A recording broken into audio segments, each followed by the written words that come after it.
Have you ever heard, hey, you aren't you when you're hungry?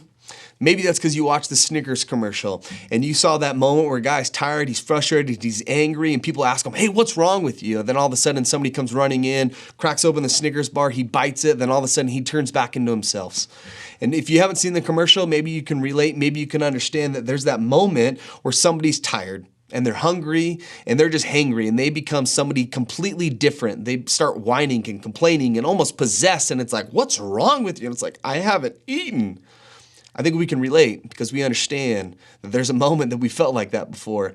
But it's not just us that have felt like that before, but it's actually God. In fact, he does an incredible lesson found in Exodus chapter 16.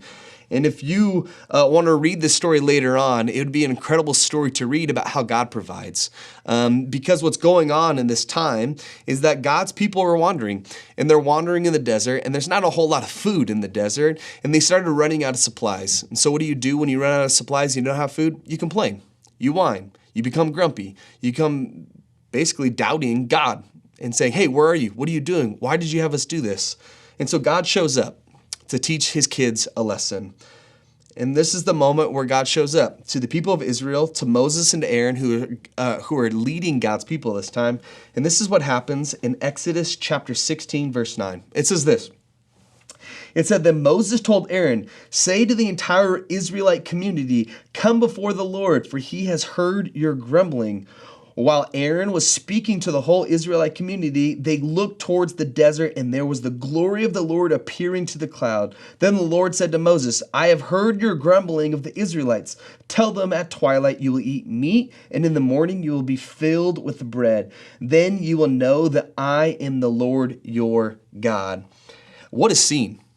Man, God shows up, and he shows up because he says what? I've heard your grumbling. I've heard your whining. I've heard your frustration.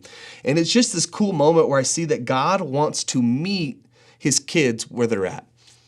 And that we're not always going to be perfect. We're not always going to have all the answers. And that we're going to have moments of weakness. But God says, I'm going to show up. Why? Because he's a dad that cares about us. And he's a dad that wants to provide for us. And it's this moment too where he doesn't just want to provide a material need, but he wants to provide an eternal lesson for us. And when God puts, or we put ourselves in a time of need, normally it's not just to provide a short-term answer, but it's really leading to us a long-term lesson. And for some of us, we're in need. I don't know what you're in need of. I don't know if it's at work. I don't know if it's financial. I don't know if it's some sort of relationship. I don't know. But I know that I've been in seasons of need. And I know that I've complained. I know that I've whined. I know that I've been asking the question, God, where are you? And I've been complaining. Why haven't you showed up? Where are you doing? What are you doing? Where are you going? Why are you taking me here? So I don't want to give you a point, but I want to give you a question. And it's a question that hopefully you can answer, and hopefully it's something that you can look back upon in Exodus chapter 16. And it's this: is there a greater lesson in your time of need beyond meeting an immediate need, but according to your relationship with God? I'll say it again. Is there a greater lesson in your time of need beyond meeting the immediate need, but according to your relationship with him? Because I know that we need bread, but more than we need bread, we need God. And so if you can ask that question, I think it'll lead to a greater conversation with your dad who wants to provide for you.